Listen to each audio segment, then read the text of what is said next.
नमस्कार दोस्तों, डेट आज की देखो 10 मई 2024 है। स्वागत है आपका एटोरियल डिस्कशन में। द हिंदू के 3 इश्यूज आज हम डिस्कस करेंगे। सबसे पहले वैक्सीन के बारे में फियर मोंगरिंग फैलाई जा रही है, देश को काफ़ी नुकसान होगा। नेक्स्ट आर्टिकल, ये यूट्यूब पे जो इंडिपेंडेंट जर्नलिस्ट है वो टीवी जर्नलिस्ट को रिप्लेस कर रही हैं। और तीसरा आर्टिकल भी द हिंदू का है, रिजर्वेशन डिबेट्स चल रही हैं इलेक्शन के दौरान, क्या डिबेट्स चल रही हैं, बेसिक्स के साथ कंप्लीट आर्टिकल डिस्कस करेंगे। और आज एक चीज़ के लिए आपको सॉरी बोलना चाहूँगा, आज इमरजेंसी में ना कहीं जाना पड़ रहा है, तो आज स्लाइड्स वगैरह नहीं बनी, लेकिन कल आपको मिलेंगी फिर से। आज जाना पड़ रहा है कहीं, इस वजह से थोड़ा जल्दी भी आपको वीडियो मिल रही है। तो डिस्कशन स्टार्ट करते हैं हम। आज के डिस्कशन में फर्स्ट इंपॉर्टेंट आर्टिकल, इलेक्शंस के दौरान जो रिजर्वेशन संबंधित डिबेट्स चल रही हैं ना, इस इशू से संबंधित हम अपना सिलेबस में जीएस पेपर 2 से इस इशू को रिलेट कर सकते हो। देखो, शुरुआत में ना बेसिक्स की बात करेंगे, उसके बाद धीरे धीरे एडवांस लेवल पे बढ़ेंगे, मतलब जो अभी चल रहा है उसके बारे में डिस्कस करेंगे। हमारा जो संविधान है ना, वो 2 प्रिंसिपल्स के बीच में एक बैलेंस इस्टेब्लिश करता है, एक इक्वालिटी, दूसरा सोशल जस्टिस। इक्वालिटी का मतलब ये है, आर्टिकल 15 और आर्टिकल 16 दोनों आर्टिकल्स गारंटी देते हैं स्टेट जो है सभी सिटीजन्स को इक्वल ट्रीट करेंगे। लेकिन ये तो हुआ इक्वालिटी वाली बात कि इक्वल ट्रीट किया जाएगा। इन्हीं आर्टिकल्स में ना सोशल जस्टिस को भी इंश्योर करने की कोशिश की गई है, कुछ एक्सेप्शंस देके। एक्सेप्शंस मतलब इन आर्टिकल्स में बोला गया है, जैसे ओबीसी, एससी, एसटी, इनको ना अलग ढंग से ट्रीट किया जा सकता है। मतलब इन ग्रुप्स को स्पेशल ट्रीटमेंट, इनके लिए स्पेशल प्रोविजन किए जा सकते हैं ताकि इन कम्युनिटीज़ की एडवांसमेंट सुनिश्चित की जा सके। एक एग्जाम्पल की सहायता से समझिए। देखो, ये रेस है, रेस में देखो सभी जो कैंडिडेट्स हैं ना वो इक्वल पॉइंट से स्टार्ट कर रहे हैं, लेकिन एक कैंडिडेट ऐसा है जो डिसेबल्ड है या फिर जिसके पास में बैकपैक है, मतलब पीठ पे बहुत भारी बैग उसने लटका के रखा है। तो जो लोग रेस ऑपरेट कर रहे हैं ना, उन्होंने इस कैंडिडेट को बोला, यार तुम्हारे साथ तो डिसएडवांटेज है, तुम्हारे पीठ पे बैग है, काफ़ी भारी है, या फिर तुम डिसेबल हो, तो एक काम करो, तुम थोड़ा आगे जाके खड़े हो जाओ, क्योंकि तुम थोड़ा ज़्यादा समय लोगे, तुम्हारे साथ में डिसएडवांटेज है, हम तुमको स्पेशली ट्रीट करते हैं, तुम्हारे लिए स्पेशल प्रोविज़न करते हैं, तुम थोड़ा रेस में आगे जाके खड़े हो जाओ। तो ये है सोशल जस्टिस। एफर्मेटिव एक्शन का नाम आपने सुना होगा। एफर्मेटिव एक्शन में क्या होता है कि कुछ जो डिसएडवांटेज सेक्शंस हैं उनको स्पेशल ट्रीटमेंट दी जाती है, प्रेफरेंशियल ट्रीटमेंट दी जाती है, ताकि उनकी एडवांसमेंट इंश्योर की जा सके। अब मैं आपको रीजन भी बता देता हूं। जैसे देखो, एसटी कम्युनिटी को रिजर्वेशन मिला हुआ है, उनको स्पेशल ट्रीटमेंट मिली हुई है। क्यों? वो इसलिए क्योंकि ना पास्ट में इनको अनटचेबल माना जाता था। अब अनटचेबल मानने की वजह से स्कूल में एजुकेशन नहीं लेने दी जाती थी, मंदिरों में नहीं एंटर करने दिया जाता था। अब देखो, ऐसी सिचुएशन में जब ऐसी कम्युनिटी को शिक्षा नहीं लेने दी गई, पर्टिकुलर काम में सीमित रखा गया कि आपको यही काम करना है, जिसे सो कॉल्ड अपर कास्ट के लोग पोल्यूटेड मानते थे, तो वो पिछड़ते चले गए। अब देश आज़ाद हुआ तो हमारे संविधान निर्माताओं का ये कर्तव्य बनता था कि जिस कम्युनिटी के लोग पास्ट में बहुत ज़्यादा पिछड़ गए हैं, अब उनको बराबर लाना है, यानी थोड़ा उनको रेस में आगे खड़ा करना है। तो ये तो की एससी कम्युनिटी की बात। अब एसटी कम्युनिटी की बात कर लीजिए। ये वो लोग हैं जो परंपरागत रूप से देखो जंगलों में रहते थे। अब जंगलों में आपको पता है एजुकेशन नहीं, एम्प्लॉयमेंट का कोई ज़्यादा स्कोप नहीं, नई स्किल सीखने का कोई ज़्यादा स्कोप नहीं। तो इस वजह से एसटी कम्युनिटी के लोग भी पिछड़ते चले गए। इस वजह से इन्हें रिजर्वेशन मिला। ओबीसी को बाद में मिला। ओबीसी यानी अदर बैकवर्ड क्लासेस। ये देखो एक ब्रॉड टर्म है, कलेक्टिव टर्म है। इनमें ना उन कास्ट को शामिल किया गया है जो सोशली एंड एजुकेशनली बैकवर्ड हैं। जैसे महाराष्ट्र में कुर्मी कास्ट है। अब ट्रेडिशनली देखो, कुर्मी कास्ट के जो लोग हैं फार्मर्स हैं, खेती में लगे होने की वजह से वो एजुकेशन में ज़्यादा आगे नहीं निकल पाए, पिछड़ गए। तो ऐसी कास्ट जो सोशली एंड एजुकेशनली बैकवर्ड रह गई, उनको स्पेशल ट्रीटमेंट देने के लिए ये ओबीसी रिजर्वेशन दिया गया। कई सारे राज्यों में ओबीसी के अंदर एक स्पेशल कैटेगरी भी है मोस्ट बैकवर्ड क्लासेस की। रिजर्वेशन से संबंधित अगर देखो कुछ इंपॉर्टेंट जजमेंट्स की बात करें, ओबीसी को जो रिजर्वेशन दिया गया ना, उसे सुप्रीम कोर्ट में चैलेंज किया गया था और 1992 में इंदिरा सानी केस में सुप्रीम कोर्ट ने इस इशू पे अपना वर्डिक्ट दिया। सुप्रीम कोर्ट ने 27% जो रिजर्वेशन ओबीसी को दिया गया उसे अपहेल्ड किया, लेकिन एक नया रूल, एक कैप लगा दिया कि आप ना टोटल रिजर्वेशन को 50% से ज़्यादा इंक्रीज नहीं कर सकते। यानी कि एससी, एसटी, ओबीसी सब मिला के 50% से ज़्यादा नहीं हो सकता। किसी और कम्युनिटी को भी देना है तो 50% के अंदर ही दो, 50% से ज़्यादा नहीं हो सकता। लेकिन बाद में देखो सरकार ने ना, बीजेपी की सरकार ने ईडब्ल्यूएस को रिजर्वेशन दिया 10% इकोनॉमिक आधार पे। तो ये मामला भी सुप्रीम कोर्ट में गया और कहा गया कि इकोनॉमी के आधार पर रिजर्वेशन क्या दिया जा सकता है, नहीं दिया जा सकता, और क्या इस चीज़ को 50% से ज़्यादा माना जाए, नहीं माना जाए। तो सुप्रीम कोर्ट ने बोला कि देखो इकोनॉमिकली वीकर सेक्शंस को 10% जो रिजर्वेशन दिया गया है सही है और इसे 50% वाली कैप से अलग रखा जाए। अब देखो हम ना कुछ दूसरे देशों का एग्जाम्पल डिस्कस कर लेते हैं। क्या दूसरे देशों में भी इसी प्रकार से रिजर्वेशन है? सबसे पहले यूएस का एग्जाम्पल है। क्या यूएस में एफर्मेटिव एक्शन होता है? मतलब जो डिसएडवांटेज सेक्शंस के लोग हैं क्या उनको स्पेशल ट्रीटमेंट दी जाती है? देखो जो यूएस में रेशियल माइनॉरिटीज़ है ना, जैसे ब्लैक्स हैं या फिर हिस्पैनिक स्टूडेंट्स हैं, मतलब जो लैटिन अमेरिकन मूल के लोग हैं, जब देखो ये लोग कॉलेज में एडमिशन के लिए जाते हैं ना तो इनको स्पेशल ट्रीटमेंट मिलती है। जैसे किसी यूनिवर्सिटी में दो स्टूडेंट गए, ए और बी, ए वाइट हैं और बी ब्लैक हैं, दोनों के सेम ग्रेड्स हैं, सब कुछ सेम है, तो ना कॉलेज में ना ब्लैक स्टूडेंट को ज़्यादा ट्रीटमेंट दी जाएगी, उसको सिलेक्ट कर लिया जाएगा एज कंपेरिजन टू ए। वहाँ पे परसेंटेज के हिसाब से सीट्स रिजर्व नहीं है, बट लिटिल एक्स्ट्रा कंसिडरेशन दिया जाता है कॉलेजेस में, एम्प्लॉयमेंट में। ऐसा इसलिए जैसे हमारे देश में एससी और एसटी कम्युनिटी के जो लोग हैं पास्ट में वो पिछड़ गए, एससी कम्युनिटी के लोगों के साथ में डिस्क्रिमिनेशन हुआ, इस वजह से पिछड़ गए। तो यूएस में भी ये मानना है कि जो ब्लैक्स हैं या फिर हिस्पैनिक कम्युनिटी के लोग हैं ये पिछड़ गए, तो उस हिस्टोरिकल बैरियर को एड्रेस करने की कोशिश की गई है, जिसकी वजह से ब्लैक्स और हिस्पैनिक कम्युनिटी के लोग एजुकेशन नहीं प्राप्त कर पाए यूएसए में। बट अब आप ध्यान से सुनिएगा, यूएस में सुप्रीम कोर्ट ने ना हाल ही में एक वर्डिक्ट दिया कि कॉलेजेस में ना एडमिशन देते वक्त रेस फैक्टर को नहीं कंसीडर किया जा सकता। यह सुप्रीम कोर्ट का यूएसए का वर्डिक्ट आया है हाल ही में। पहले कॉलेजेस वाले रेस कंसीडर करते थे एडमिशन देते वक्त, अब सुप्रीम कोर्ट ने कहा कि नहीं कर सकते, क्योंकि सबको इक्वल ट्रीट करो चाहे कोई भी रेस हो, उस आइडिया के अगेंस्ट है ये चीज। तो ये हुआ यूएस का एग्जाम्पल। अब आप यूके का एग्जाम्पल लीजिए।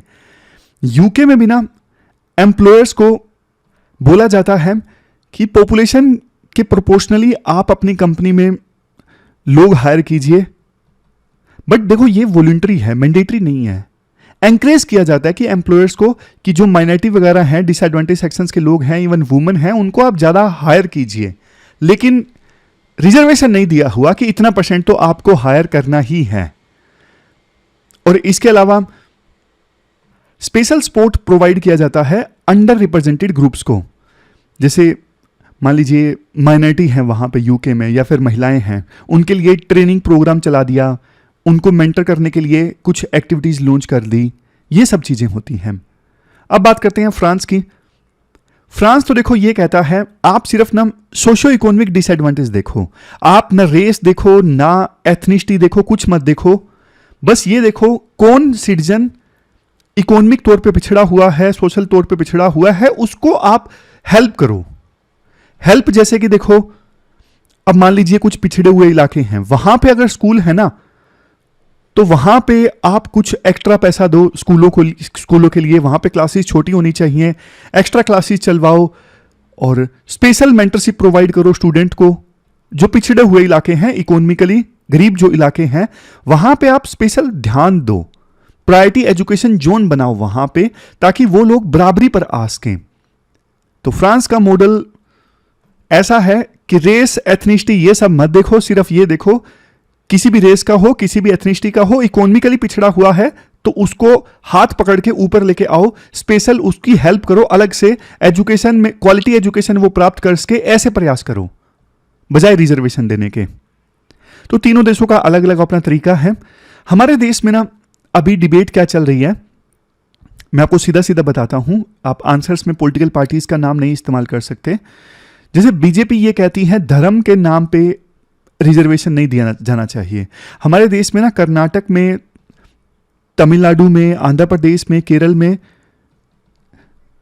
क्रिश्चियन और मुस्लिम, मतलब किसी राज्य में क्रिश्चियन किसी राज्य में मुस्लिम, तो क्रिश्चियन और मुस्लिम कम्युनिटी के लोग जो सोशली एंड बैकवर्ड तौर पे पिछड़े हुए हैं ना, वो ओबीसी में आते हैं।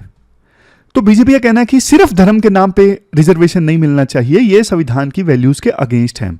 कांग्रेस का यह कहना है कि 50% जो रिजर्वेशन का कैप है इसे हटा दिया जाए, रिजर्वेशन 50% से ज्यादा होना चाहिए। ये देखो ऑफिशियल लाइंस हैं, अदरवाइज तो दोनों पार्टी एक दूसरे पे आरोप लगाती हैं। जैसे कांग्रेस कहती है बीजेपी रिजर्वेशन खत्म करना चाहती है और बीजेपी कहती है कि कांग्रेस धर्म के नाम पर रिजर्वेशन देना चाहती है। ये सब चीजें हैं। अब देखो कुछ और भी इश्यूज हैं जिन पे उतनी चर्चा नहीं हो रही है जितनी होनी चाहिए। जैसे देखो सब कैटेगराइजेशन विद इन ओबीसी। अब कुछ एक्सपर्ट्स का ये कहना है कि ओबीसी में भी ना जो रिजर्वेशन मिला हुआ है कुछ ही कास्ट ने उस पर कब्जा कर लिया है और ज्यादातर ओबीसी की कास्ट जो है वो रिजर्वेशन का फायदा नहीं उठा पा रही है। तो क्यों ना ओबीसी के अंदर भी एक कोटा क्रिएट किया जाए ताकि ओबीसी के अंदर जो ओबीसी कास्ट नहीं फायदा उठा पा रही हैं उनके लिए फर्दर रिजर्वेशन डाल दिया जाए ओबीसी के अंदर ही, ताकि उनको भी फायदा हो सके। इस मामले में रोहिणी कमीशन गठित किया गया था। नेक्स्ट है creamy layer for SC ST. देखो ओबीसी के लिए तो क्रीमी लेयर का कंसेप्ट इंट्रोड्यूस किया गया था 1992 की इंदिरा साहनी जजमेंट में, जिसमें यह बोला गया था कि जैसे शायद 8 लाख की लिमिट है, मतलब अगर पर एनम 8 लाख तक की इनकम है तो फिर ओबीसी रिजर्वेशन लाभ नहीं मिलेगा। लेकिन एससी और एसटी में अभी कोई ऐसा क्रीमी लेयर का कंसेप्ट नहीं है। कुछ एक्सपर्ट्स बोलते हैं देखो जो एससी और एसटी ऑलरेडी बढ़िया बढ़िया पोस्ट पे हैं, जैसे कई बार एग्जांपल दिया जाता है, आप इससे रिलेट कर सकते हो कि माता पिता अगर एससी और एसटी में आईएएस हैं तो उनके बच्चों को बढ़िया एजुकेशन मिली है, स्कूलिंग भी बहुत अच्छी हुई है, सब कुछ अच्छा रहा है, पैसों की कमी नहीं है और उनको कोई डिस्क्रिमिनेशन भी नहीं फेस करना पड़ा, माता पिता काफ़ी ज़्यादा वेल ऑफ हैं, तो उनके बच्चों को एससी और एसटी में रिजर्वेशन का लाभ नहीं मिलना चाहिए। एससी और एसटी में उनके बच्चों को रिजर्वेशन का लाभ मिलना चाहिए जो अभी भी पिछड़े हुए हैं। एक पॉइंट जो अक्सर जिस पे डिबेट चलती है और मैं इस पे कोई भी टिप्पणी नहीं करना चाहूँगा, लेकिन मैं आपको बता देता हूँ, जैसे टीना डबी है 2016 की टॉपर रही, तो उनका एग्जाम्पल लेके कई बार ये डिबेट चलती है कि उनके माता पिता बढ़िया गवर्नमेंट पोस्ट पे थे और क्या मतलब ऐसे बच्चे जिनके माँ बाप बढ़िया गवर्नमेंट पोस्ट पे हैं क्या उनको एससी एसटी में रिजर्वेशन का लाभ मिलना चाहिए या फिर एससी एसटी कम्युनिटी के बाकी लोगों को मौका मिलना चाहिए? आप इस पे अपनी राय कमेंट बॉक्स में बता सकते हो। नेक्स्ट है रिजर्वेशन फॉर रिलीजियस माइनॉरिटीज, जो हमने डिस्कस किया कि रिलीजन के आधार पर रिजर्वेशन मिलना चाहिए, खास करके वो रिलीजन जो माइनॉरिटीज में हैं, जैसे मुस्लिम है, क्रिश्चियन है। Next extending SC reservation. अब जैसे देखो कुछ दलित ऐसे हैं जो दूसरे धर्म में कन्वर्ट हो चुके हैं, बुद्धिज्म और सिखिज्म को छोड़ के, जैसे इस्लाम में कन्वर्ट हो चुके हैं या फिर क्रिश्चियनिटी में कन्वर्ट हो चुके हैं, तो क्या ऐसे दलित को फिर भी रिजर्वेशन का लाभ मिलेगा जो दूसरे धर्म में जा चुके हैं? इस इशू पर विचार करने के लिए कमीशन गठित किया हुआ है जस्टिस के.जी. बालाकृष्णन की अध्यक्षता में। और लास्ट वाला तो हमने देखा ही, इंक्रीजिंग द 50% कैप। 2015 में राम सिंह केस में जजमेंट आई थी सुप्रीम कोर्ट की, जिसमें सुप्रीम कोर्ट ने यह बोला था कि अब देखो समय आ गया है कि हम ना रिजर्वेशन को रैशनलाइज करें। मतलब रैशनलाइज मतलब जिनको लाभ मिलना चाहिए ना वास्तव में उनको लाभ मिले, और कुछ कम्युनिटीज जो अभी तक छूटी हुई हैं, जैसे स्पेशल कम्युनिटीज हैं, फॉर एग्जांपल ट्रांसजेंडर्स हैं, उनके साथ में अभी भी डिस्क्रिमिनेशन हो रहा है। एक तरफ हम पास्ट डिस्क्रिमिनेशन की बात कर रहे हैं, यहां पे ट्रांसजेंडर्स के साथ में अभी भी डिस्क्रिमिनेशन होता है। तो जीते जागते जिनके साथ में डिस्क्रिमिनेशन हो रहा है उनको भी रिजर्वेशन देने के लिए हमें कंसीडर करना चाहिए। तो ये पूरा आर्टिकल हमने डिस्कस किया, चलते हैं आगे। इसके बाद नेक्स्ट आर्टिकल देखो, वैक्सीन से संबंधित, फियर मॉन्गरिंग से संबंधित है। बिल्कुल बेसिक्स के साथ ये आर्टिकल डिस्कस करते हैं। देखो, कोविड-19 की महामारी आई और सबको वैक्सीन लगी। हमारे देश में 2 वैक्सीन मेनली लगी, एक कोविशील्ड, एक कोवैक्सीन। लेकिन देखो, वैक्सीन से संबंधित ना आज के समय में फियर मॉन्गरिंग बहुत ज़्यादा चल रही है। पहले सिर्फ थोड़े बहुत फ्रिंज ग्रुप्स के लोग डर फैलाया करते थे वैक्सीन के बारे में, बट अब तो बहुत सारे डॉक्टर्स भी बोल रहे हैं कि ये वैक्सीन नहीं लगवानी चाहिए थी। सरकार, इंडस्ट्री, एकेडमिया, सबके बीच में एक नेक्सस था जिसकी वजह से सबको ये वैक्सीन लगी। और आज के समय में यंग लोगों को, खास करके लड़कों को जो हार्ट अटैक आ रहे हैं, उसके पीछे ये कोविशील्ड वैक्सीन जिम्मेदार है। और हुआ क्या, एस्ट्राजेनेका कंपनी जो है उसने यूके में ना एक कोर्ट में सबमिशन दिया और सबमिशन में ये बोला कि हमारी जो कोविड की वैक्सीन है ना, जो इंडिया में कोविशील्ड के नाम से बिकती है, उस वैक्सीन की वजह से ना एक सिम्टम इमर्ज होकर आ सकता है जिसे बोलते हैं टीटीपी। इसमें क्या होता है, ब्लड क्लोट्स बनते हैं खून में। ये होता इसलिए है क्योंकि वैक्सीन कई केसेस में क्या करती है, इम्यून सिस्टम वैक्सीन की वजह से ना खुद का जो इम्यून सिस्टम है ना, ब्लड प्लेटलेट्स पे अटैक करना स्टार्ट कर देता है, तो ब्लड की क्लोटिंग हो जाती है। लेकिन राइटर कहते हैं ये जो टीटीपी कंडीशन जो वैक्सीन की वजह से इमर्ज होके आती है ना, ये 1 in rare है। 1 लाख में 1, और सही मायनों में तो 10 लाख में सिर्फ 2-3। आप बोलोगे सर 2-3 भी तो बहुत हैं। देखो, लेकिन आप परमुटेशन कॉम्बिनेशन लगाइए। आप देखो, हर साल ना 1 लाख में से 10 लोगों की एक्सीडेंट की वजह से डेथ हो जाती है। तो कंपैरिजन में आपको समझ में आया होगा, 10 लोगों की तो रोड एक्सीडेंट्स की वजह से डेथ हो जाती है 1 लाख में, और यहां पे 10 लाख में हम 2-3 की बात कर रहे हैं। और जो एस्ट्राजेनेका कंपनी ने अभी सबमिट किया कोर्ट में, कुछ नई चीज नहीं है। 2021 में भी उन्होंने ये बताई थी ये चीज कि हाँ, 10 लाख में 2-3 लोग ऐसे हो सकते हैं जिनको वैक्सीन की वजह से ये टीटीपी कंडीशन इमर्ज होके आए जिनमें, और ये इमर्ज होके आएगी किन में, ज्यादा चांसेस हैं 30 साल के आसपास की जो महिलाएं हैं। वैसे देखो, कोविशील्ड वैक्सीन क्या करती है मैं आपको बताऊं, 90% डेथ के चांस कम कर देती है कोविशील्ड वैक्सीन। 80% ये इंश्योर करती है कि कोविड जो है वो सीवियर कंडीशन में ना आ पाए। तो जब देखो 1 लाख में 40 डेथ बचाता है, फिर से बोलता हूं, पर लाख 40 डेथ्स कोविशील्ड की वैक्सीन बचाती हैं, प्रिवेंट करती हैं।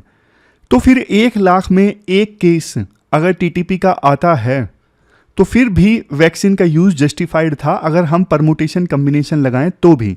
बल्कि देखो, जिनको कोविड होता है, मान लीजिए जिन्होंने वैक्सीन नहीं लगवाई और कोविड हो गया, तो बल्कि ये जो हार्ट स्ट्रोक है, हार्ट अटैक है, उनके चांसेस बढ़ जाते हैं कोविड की वजह से। तो हर प्रकार का हम कॉस्ट बेनिफिट देखेंगे तो वैक्सीन लगवाना बल्कि बहुत सही डिसीजन था, खराब डिसीजन नहीं था। देखो, इंडिया कि ना वैक्सीन स्टोरी की दुनिया भर में तारीफ होती है। हमने भी पिछले हफ्ते का आर्टिकल डिस्कस किया था इम्यूनाइजेशन से संबंधित, कि किस प्रकार से इंडिया ने वैक्सीनेशन के मामले में लाखों करोड़ों लोगों की जान बचाई है। बट अभी जो फियर मॉन्गरिंग चल रही है ना, कुछ यूट्यूबर्स के द्वारा या फिर कुछ इवन डॉक्टर्स भी कह देते हैं, अब असल में बाद में अगर किसी को वैक्सीन लगवानी पड़ गई ना किसी डिजीज से प्रिवेंट करने के लिए, तो फिर लोग ना लगवाएंगे नहीं, और ये बहुत नुकसान हो जाएगा लोगों को। अगर इसी प्रकार से मिथ अटैच होते रहे कि हाँ वैक्सीन की वजह से नुकसान हो रहा है, देखो सबूतों के बेस पे बात हो, एविडेंस के बेस पे बात हो तो सही है, लेकिन अभी जो बातें चल रही है ना वो एविडेंस के आधार पे नहीं है। और जो एल्डर्स हैं वो तो देखो सबसे ज़्यादा वल्नरेबल थे कोविड की वजह से, उनको कितना फ़ायदा हुआ है, और जबकि ये टीटीपी जो है ये एल्डर्स को तो होता भी नहीं है, जिसकी हम बात कर रहे हैं, ब्लड क्लोटिंग जो होता है। और दूसरा देखो ये होता है, असल में आप ना जैसे अभी यंग लोगों में हार्ट अटैक बढ़ रहा है, अब आपने साफ साफ रिस्पॉन्सिबल ठहरा दिया कोविशील्ड वैक्सीन को, तो वास्तव में जो रीज़न है ना हार्ट अटैक्स के बढ़ने का, उस पर फिर ध्यान नहीं दिया जाएगा। ये भी एक नुकसान वाली बात है। तो ये सारे पॉइंट्स इस आर्टिकल में बोले जाते हैं। चलते हैं आगे। इसके बाद देखो द हिंदू का ही नेक्स्ट आर्टिकल है, क्या देखो, यूट्यूब पे जो इंडिपेंडेंट जर्नलिस्ट हैं जिन्होंने अपना अपना यूट्यूब चैनल बना रखा है और न्यूज़ देते हैं, क्या वो टीवी जर्नलिस्ट को रिप्लेस करते जा रहे हैं? देखो, ये बात सच है, टीवी व्यूअरशिप में ना गिरावट आई है।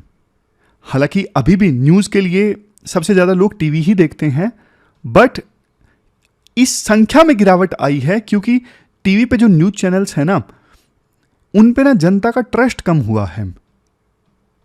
उनको लगता है कि जनता जो है वो डाइवर्स इश्यूज नहीं दिखाती, जनता जो है रियल इश्यूज, जो टीवी न्यूज़ चैनल्स हैं वो रियल इश्यूज पे बात नहीं करते या फिर बाइस्ड हैं किसी पर्टिकुलर पार्टी के पक्ष में। ये सारे जो आरोप हैं वो टीवी न्यूज़ चैनल्स पे लगते हैं और इस वजह से टीवी न्यूज़ चैनल्स पे ना लोग अब कम रिलाई करने लगे हैं पहले के अपेक्षा कर। हालांकि सबसे बड़ा सोर्स न्यूज़ के लिए अभी भी टीवी न्यूज़ चैनल्स हैं और आरोप बहुत लगते हैं।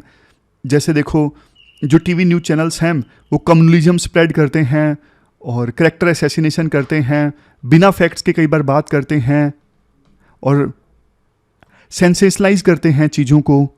जैसे शुरू में यूक्रेन और रशिया के बीच में वार स्टार्ट हुआ था, मुझे याद है इवन स्टूडियो में हेलमेट वगैरह, बुलेट प्रूफ जैकेट लेके जो जर्नलिस्ट है वो आ गए थे। ऐसा एनिमेशन से दिखाया कि वो ऊपर हेलीकॉप्टर पे बैठे हैं।